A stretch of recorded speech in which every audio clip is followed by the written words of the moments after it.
Today, my guest is Pankaj Lada, जो financial doctor के रूप में जाने जाते हैं. He has 35 plus years of experience और इन्वेस्टर्स को हेल्प करते हैं savings, investments, retirement planning, mutual fund investments में. उनका क्लाइंट बेस है 10,000 प्लस और सभी कैटेगरीज में शामिल है, जैसे कि रिटेल, HNI और corporate. He has even authored the book 13 Swing Trading Strategies और उनका विजन है भारत को बचत करने वाले देश के निवेशकों के देश में बदलने का. Thank you, Pankaj sir, for joining in. And I want to start by talking about your journey क्योंकि मैंने आपके बहुत वीडियोस देखे हैं आपके YouTube चैनल पे, and you really explain the concept of investing, simple savings in a very simple manner. How does this really help investors जब आपके कॉन्सेप्ट्स को इतने आसान और इतने सरल बनाते हैं? जहां तक इन्वेस्टिंग की बात है, जहां तक मैंने हमारा करियर स्टार्ट किया था 1988 में। जी हाँ दोस्तों, 1988 में ये वो समय था जब बहुत कम लोग स्टॉक मार्केट में जानते थे। बल्कि ये कहूंगा मैं कि धीरू भाई अंबानी ने 1983 के बाद में ही स्टॉक मार्केट को पब्लिक तक पहुंचाया, एज ए इन्वेस्टर और ट्रेडर काम करना सिखाया। ये वो समय था जब इंडिया एमर्ज हो रहा था एज ए स्टॉक मार्केट में। आपको याद होगा या आप जानते होंगे शायद, ये वो समय था जब सेंसेक्स, जिसे आज आप 75,000 बोल रहे हैं, वो 300 हुआ करता था। 300 सेंसेक्स। और वो समय था जब हम सोचते थे कि शायद 1,000 भी सेंसेक्स कभी हो सकता है क्या। लेकिन इस 35 साल में 300 का सेंसेक्स 75,000 हो चुका है। तो ये तो वो जर्नी थी जो हमने स्टार्ट की थी। जब से इंडियन स्टॉक मार्केट एक्टिव हुआ है, तभी से हमारी जर्नी स्टार्ट हुई है। जहां तक वीडियोस की बात है, इस जर्नी में हमने बहुत कुछ सीखा है, बहुत कुछ लर्न किया है, और बल्कि पूरे प्रोसेस को लर्न किया है। तो जब भी हम कोई बात करते हैं हमारे यूट्यूब चैनल पर या इन्वेस्टर्स के साथ में, तो एक बात अवश्य करते हैं कि जो हमारी जर्नी थी उसका एक्सपीरियंस हम शेयर करते हैं। और ये एक्सपीरियंस जो अभी सिर्फ हमारा था, वो आप लोगों का या किसी का भी हो सकता था, प्रोवाइडेड कि उसने उस समय से स्टॉक मार्केट में एंट्री की हो।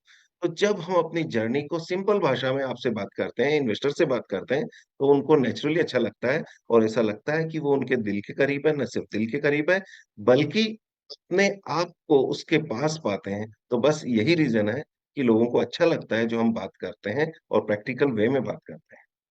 एब्सोल्युटली 1988 में वहां तो बहुत एक्सपीरियंस है. तो how did you start this journey of financial planning, Pankaj ji? ये आपने पढ़ाई से सीखने का या बस रुचि थी? Was it a passion? कैसे स्टार्ट किया इसका आपने? इसका रीजन, देखिए, 1988 वो समय था जब हमने ग्रेजुएशन की थी। उस हम्म. समय शायद ग्रेजुएशन भी नहीं की थी, ग्रेजुएशन से 1-2 साल पहले ही हमने स्टॉक मार्केट में एंट्री किया।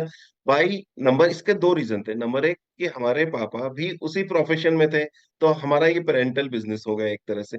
और दूसरी बात है कि बाय नेचर भी मुझे स्टॉक मार्केट हमेशा अच्छा लगता था। स्टॉक्स के बारे में जानना, उसके प्रोडक्ट के बारे में जानना, उस कंपनीज के बारे में जानता, मैनेजमेंट को पढ़ना सुनना, ये सब मुझे हमेशा से अच्छा लगता था। जिस कारण से, और फिर साथ में स्टॉक मार्केट का मोमेंट अच्छा लगता था, तो वहां से हमारी जर्नी स्टार्ट हुई। और 91 आते आते, रादर 1989 के बाद में हर्षद मेहता का बूम स्टार्ट हो चुका था। तो वो समय था जहां इन्वेस्टर्स का इन्वॉल्वमेंट स्टॉक मार्केट में बहुत ज्यादा हुआ था। और वो समय था जब बहुत सारे नए इन्वेस्टर स्टॉक मार्केट में आए थे। तो उस समय जब हम भी आए थे, तो हम, भगवान की कृपा से ये हुआ कि हम एक सक्सेसफुल इन्वेस्टर की तरह निकल के बाहर आए। तो इस कारण से हमारा एक्सपीरियंस और हम आपसे बात करने लायक हैं या बात कर सकते हैं। तो हर्षद मेहता के टाइम पर हमारी एमर्जिंग हुई या हमारी अपब्रिंगिंग हुई। हम्म. बहुत अच्छी बात है. और आपके पास 10,000 प्लस का क्लाइंट बेस है सारे कैटेगरीज में, जैसे कि रिटेल, HNI, कॉर्पोरेट. और आप ये भी मानते हैं कि any person that you come in touch with वो पोटेंशियल क्लाइंट बन सकता है. आई अंडरस्टैंड कि एक बार आप ट्रेन के यात्री में भी एक कैजुअल बातचीत शुरू करके आप SIP और वेल्थ जनरेशन के बारे में बात किए थे. और बताइए आपका क्लाइंट बेस के बारे में. देखिए, हमने सन 2016 तक तो स्टॉक मार्केट में डायरेक्ट काम किया करते थे, एज ए इन्वेस्टर, ट्रेडर और एज ए ब्रोकर। लेकिन 2016 आते-आते हमने ये महसूस किया कि 1992 का क्रैश हम देख चुके थे, सन 2000 का क्रैश देख चुके थे और सन 2008 का क्रैश देख चुके थे। तो हमारा ये एक्सपीरियंस हुआ कि जो इन्वेस्टर आता है, वो बहुत लंबे समय तक यहाँ टिकता नहीं है। हमारा गोल ये था कि इन्वेस्टर की जनरेशन चेंज नहीं हो, बल्कि इन्वेस्टर की वेल्थ चेंज हो, वेल्थ अपब्रिंगिंग हो। तो हमने सन 2016 में एक प्रोग्राम स्टार्ट किया that was called financial literacy program. With a hmm. target of educating 1 lakh investors all over the Kota region. That is why कि हमने जब ये लॉन्च किया तो ऐसा लगता था कि 1 लाख बहुत बड़ा टारगेट था, लेकिन धीरे धीरे क्या हुआ कि लोगों का कारवां जुड़ता गया और लोग हमें बुलाते गए और ये लिटरली ये पोजीशन हो गई थी कि हर हफ्ते 2 फाइनेंशियल लिटरेसी प्रोग्राम हम अलग अलग ऑर्गेनाइजेशन में करते थे। जब तक 2020 कोविड का सिचुएशन आई थी, उस समय तक हम 1 लाख से ज़्यादा लोगों को फाइनेंशियल लिटरेसी दे चुके थे और हमारे पास 1 लाख से ज़्यादा का डेटाबेस ऐसा था, जिनका हमारे पास मोबाइल नंबर और ईमेल एड्रेस दोनों ही था। कोरोना के टाइम था, वो समय हमने उन्हें कॉन्टैक्ट किया और उस समय जब हमने उन्हें कॉन्टैक्ट किया, तो उनको रियल में जो हम बात कहा करते थे, उसकी इम्पोर्टेंस फ़ील हुई कि सेविंग और लिक्विड सेविंग कितनी ज़रूरी है। और जब ये इम्पोर्टेंस फ़ील हुई, तो वहाँ से कारवां बना और उसी 10 लाख में से कम 5,000 क्लाइंट्स हमें कन्वर्ट हुए अगले 2 साल में, यानी कि 2020 से लेके 2022 के बीच में। रीज़न कि हमने उस समय उनको पूछा जब समय उनकी हालत खराब थी, फाइनेंशियल पोज़ीशन खराब थी। तो इस तरह से हमारा एक तो क्लाइंट बेस बना और दूसरा हमारी सिटी में हमें ऐज़ ए फाइनेंशियल डॉक्टर जैसा आपने कहा वैसा जानते हैं, तो ये एक ऐसी इमेज देता है कि यदि फाइनेंस के बारे में कभी कोई बात जानना हो, तो आपको जाना है तो सिर्फ़ पंकज लड्डा के पास जाना है। राइट नॉलेज, राइट सॉल्यूशन आपको वहीं मिलेगा। इस इमेज ने हमें बहुत बूस्ट अप दिया। हम्म। यस इंडीड, और आप फाइनेंशियल डॉक्टर के रूप में जाने जाते हैं, तो अस्यूम सर कि मैं एक इन्वेस्टर हूँ, मेरा इतना नॉलेज नहीं है सेविंग्स के बारे में, इन्वेस्टमेंट्स के बारे में, मनी मैनेजमेंट के बारे में, तो how can I benefit from your services? जब भी कोई इन्वेस्टर आता है, तो हमारा सबसे पहला गोल होता है कि उसको क जैसा कि आपने हमारे इसमें भी देखा है, हमारे विज़न में भी देखा है कि converting India from country of savers to country of investors. India के केस में 36% सेविंग रेट थी इन 2008, जो आज 30% है। लेकिन दुःख की बात ये है कि ये सिर्फ सेविंग रेट है, इन्वेस्टिंग रेट नहीं है। जब हम सेविंग और इन्वेस्टिंग के डिफरेंस को बात करते हैं, तो लोगों को ये समझ में आता है कि ये क्या डिफरेंस है। अदरवाइज तो इन्वेस्टर्स एलआईसी को भी इन्वेस्टमेंट समझते हैं कि मैंने एलआईसी में इन्वेस्टमेंट किया है। उसके बाद में हम उनका सबसे पहले ये काम करते हैं कि सर आपके फाइनेंशियल गोल्स क्या-क्या हैं? फाइनेंशियल लिटरेसी आपको कितनी है? आप ऐसा क्या चाहते हैं जो आपको ड्रीम कर रहे हैं लेकिन आपने अभी तक पाया नहीं है? बस उसको उसके गोल तक पहुँचाना हमारा काम होता है। जनरली मैं अक्सर एक बात कहता हूँ कि यदि आप 15 साल तक जॉब कर चुके हैं और 30% सालाना सेव कर रहे हैं, तो 16वें साल से आपकी पोर्टफोलियो की इनकम आपकी एक्टिव इनकम से ज़्यादा होनी चाहिए। यदि ऐसा नहीं है, तो ये मान के चलिएगा कि आपका फाइनेंशियल प्लानिंग ठीक नहीं है। और मेरा गोल ये है कि 15 साल की जॉब के बाद में आपकी एक्टिव इनकम से पैसिव इनकम ज़्यादा होनी चाहिए। तो बस इसी गोल को ध्यान में रखते हुए हम उनके फाइनेंशियल प्लान बनाते हैं। ओके, और कीपिंग दैट इन माइंड, लोग काफी कॉशियस रहते हैं जो इन्वेस्टिंग के बारे में, तो आपके ख्याल में पंकज सर एसेट एलोकेशन का क्या इम्पोर्टेंस देना चाहिए? Mutual funds, equities, debt, better asset allocation के लिए क्या पीपीएफ होना चाहिए? How important is asset allocation? सबसे पहला फर्स्ट इन्वेस्टमेंट किसी भी इन्वेस्टर का ये होना चाहिए। जनरली हमारी हमारी इंडस्ट्री में लोग ये कहते हैं कि ₹1000 की स्टार्ट स्टार्ट अर्ली, चाहे आप 1000 या ₹2000 की एसआईपी स्टार्ट करो। जनरली मैं ये कहता हूँ कि यदि आपकी सेविंग 1000 या 2000 है, तो आप अभी एसआईपी स्टार्ट मत करो। आपको इस समय आपकी स्किल में इन्वेस्टमेंट करना है, क्योंकि हम या हमारे जैसे बहुत सारे फाइनेंशियल डिस्ट्रीब्यूटर, इन्वेस्टर, एमएफडीज़ आपकी सेवा करेंगे या आपको बुलाएँगे, लेकिन उसके लिए सबसे पहले आपके पास होना चाहिए आपकी खुद की इनकम। तो सबसे पहले ओरिजिनल इनकम जनरेट करें, उसको मैनेज करने के लिए हम आपकी मदद करेंगे। तो ओरिजिनल इनकम कहाँ से आएगी? चाहे आपकी जॉब से आए, चाहे प्रोफ़ेशन से आए, चाहे आपके बिज़नेस से आए, या आप ऐसी कोई स्किल डेवलप करें जो आप जॉब के अलावा भी काम कर सकें। तो वो जो इनकम आपको जनरेट करनी है, तो फर्स्ट थिंग तो मैं ये कहता हूँ कि आप 100% आपके स्किल पर इन्वेस्टमेंट करें, जब तक कि आपकी एक रीज़नेबल से सस्टेनेबल इनकम नहीं हो जाती। Then only you plan for these things. दूसरी बात ये है कि हमारे केस में आज के दिन में जो हमारा नेक्स्ट जो बड़ा क्लाइंट बेस है, वो लोअर मिडिल क्लास है। उनकी इनकम जैसे-जैसे बढ़ रही है, वैसे-वैसे ही आपको अपनी इनकम आपको अपने आप को अपग्रेड करना होगा। तो उस अपग्रेडेशन के बाद में ही आप एसेट एलोकेशन पर आइए। और जहाँ तक एसेट एलोकेशन की बात करते हैं, तो ज़्यादा पोर्शन इक्विटी में होना चाहिए, इर्रेस्पेक्टिव ऑफ। पहली बात तो हम ये कहना चाहेंगे कि 5 साल से कम का यदि आपका गोल है, तो वो हम उसमें आपकी बहुत ज़्यादा हेल्प नहीं कर सकते। हम आपका हमारा रोल तब स्टार्ट होता है जब आपका गोल 5 साल प्लस का हो। तो जब 5 साल प्लस में हम क्लाइंट को लेके आते हैं, तो हम 70, 60, 70, 80% तक इक्विटी में लेके आने की कोशिश करते हैं। 5% उनको गोल्ड के लिए कहते हैं और बाकी लिक्विड या लिक्विड फॉर्म में डेट को सजेस्ट करते हैं। तो मोटा-मोटा यही रखते हैं। इसके अलावा तो बस उसका माइंडसेट ज़रूर देखते हैं कि क्या या रिस्क टेकिंग कैपेसिटी है या नहीं है। सही बात है, माइंडसेट भी बहुत इम्पोर्टेंट रहता है। और ऑफ़न हम अपनी रिटायरमेंट के लिए योजना नहीं सोचते, तो how important is it according to you retirement के लिए प्लान करना पहले से? रिटायरमेंट एक इतना बड़ा टॉपिक हो गया। आजकल सबसे बड़ी प्रॉब्लम तो ये है कि अर्ली रिटायरमेंट की लोग बात करते हैं। मेरा ये कहना है कि आप अर्ली रिटायरमेंट चाहते क्यों हैं? Why do you want to retire at 60, 50 और 40, इवन 40? क्यों चाहते हैं? इसका सबसे बड़ा रीज़न ये है कि आप जहाँ प्रोफ़ेशन जॉब कर रहे हैं, वहाँ आपको बहुत ज़्यादा वर्क करना पड़ रहा है या प्रेशर बहुत ज़्यादा है, जिस कारण से आप रिटायरमेंट चाहते हैं। तो मेरा जनरली इन्वेस्टर्स को ये सजेशन होता है कि आप रिटायरमेंट की मत सोचिए, बल्कि अपने जॉब के प्रेशर को कम कीजिए और अपनी वर्किंग एज को बढ़ाइए। आप 60 में नहीं, आपको 75 से पहले रिटायर नहीं होना है, क्योंकि आपकी वैल्यू तभी है जब तक कि आप काम कर रहे हैं। तो फर्स्ट थिंग कि 75 तक रिटायर नहीं होना है, काम करना है, चाहे 4 घंटे पर डे ही काम करें, लेकिन काम ज़रूर करना है, अर्निंग होनी चाहिए। और यदि आपके पास पैसा आता रहेगा, तो आपकी आपकी वैल्यू क्रिएट रहेगी। उसके बाद आफ्टर 75 आपको रिटायरमेंट की प्लानिंग की ज़रूरत है, तो वो हम नेचुरली जो भी हमारा प्रोसेस है, उससे हम रिटायरमेंट प्लानिंग करते हैं कि 75 टू 100 तक की आपकी एज या आपकी लाइफ बहुत ईज़िली निकले विदाउट आपकी पर्सनल या हार्ड वर्क की इनकम से। और बताइए, आपके 4 स्टेप हैं फाइनेंशियल प्लानिंग के प्रोसेस के बारे में: risk profiling, goal planning, portfolio structuring and portfolio tracking. आप और बता सकते हैं? इस बारे में क्या जानना चाहेंगे? जस्ट सबसे डिटेल्स। हाँ।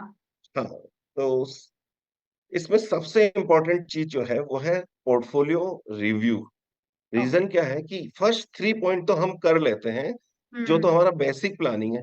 लेकिन रिव्यू के टाइम पर इन्वेस्टर का फेथ बनाए रखना उनके पोर्टफोलियो पे बहुत इम्पोर्टेंट है।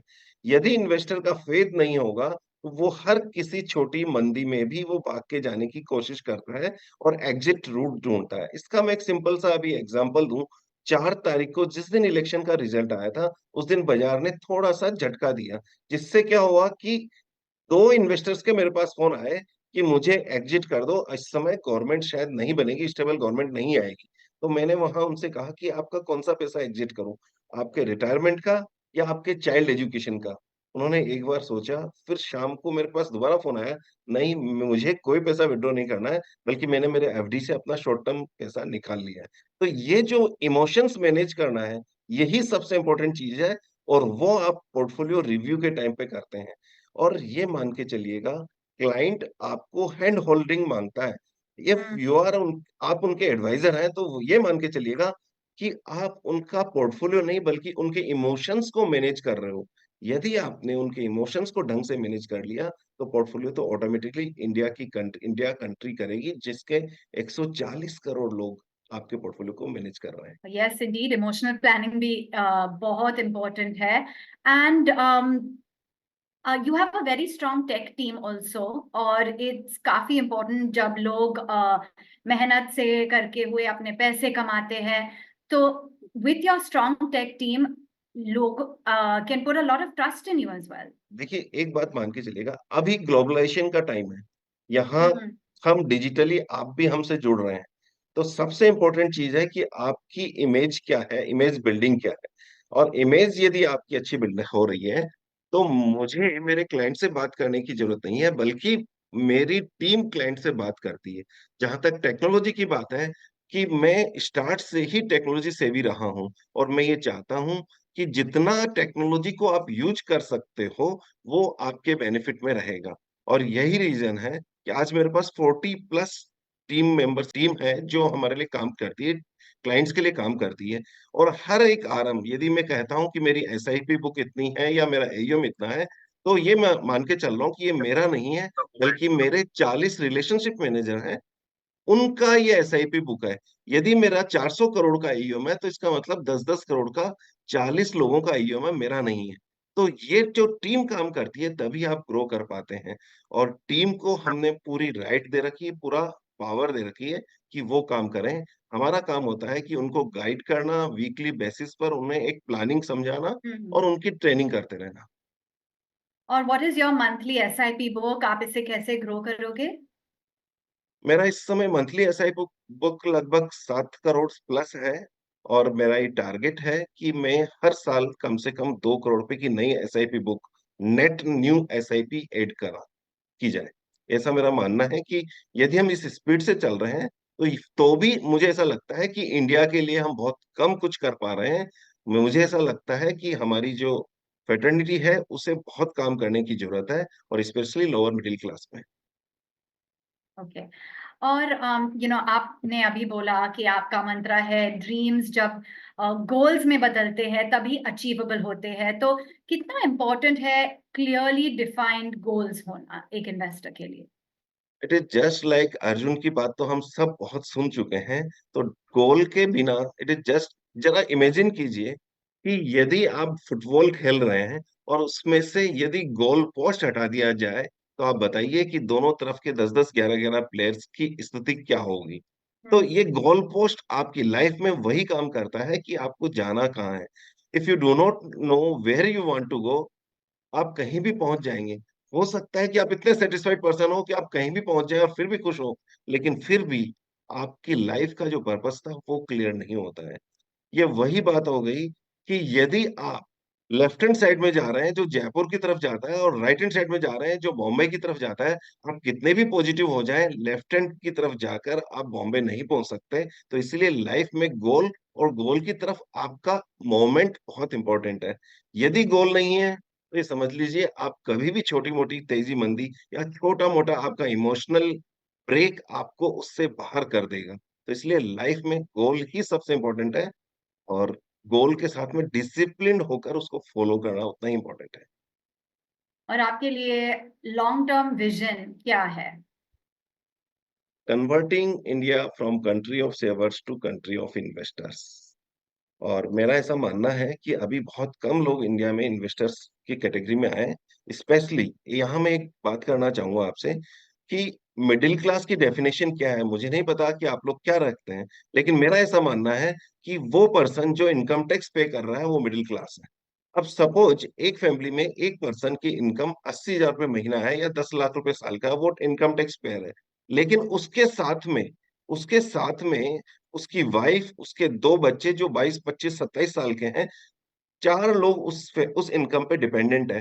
जबकि लोअर क्लास, उसकी इनकम हो सकता है पर्सनल इनकम कम हो, लेकिन वो चारों लोग काम कर रहे हैं, और उसकी टोटल इनकम 15-20 लाख से ऊपर है, लेकिन उनको एक भी पैसा टैक्स नहीं देना पड़ रहा है। तो आप ये सोचिए, ये जो क्लास है, ये सबसे बड़ा वैक्यूम क्रिएट कर रहा है, जो जिसको हमें मेन स्ट्रीम में लेके आना है। और यदि इस मिडिल क्लास को हम लेके आ गए, तो ये मान के चलिएगा कि न सिर्फ इंडस्ट्री बल्कि देश भी ग्रो करेगा। और ये वो क्लास है जिसको आज लोन नहीं मिलता है। जरा सोचिए, आपके घर में काम करने के लिए मेड आती है, वो 5 घर में काम करती है, 30,000 रुपये महीना अर्न करती है। उसका हस्बैंड कार चला रहा है, ड्राइविंग करता है, या कार साफ कर रहा है, स्विगी जोमेटो कर रहा है, या कुछ और काम कर रहा है। उसके बच्चे भी कहीं सेव पूरी भेलपूरी बेच रहे हैं। कोई भी ऑर्गेनाइज बिजनेस नहीं है, इनको कोई लोन नहीं देता है।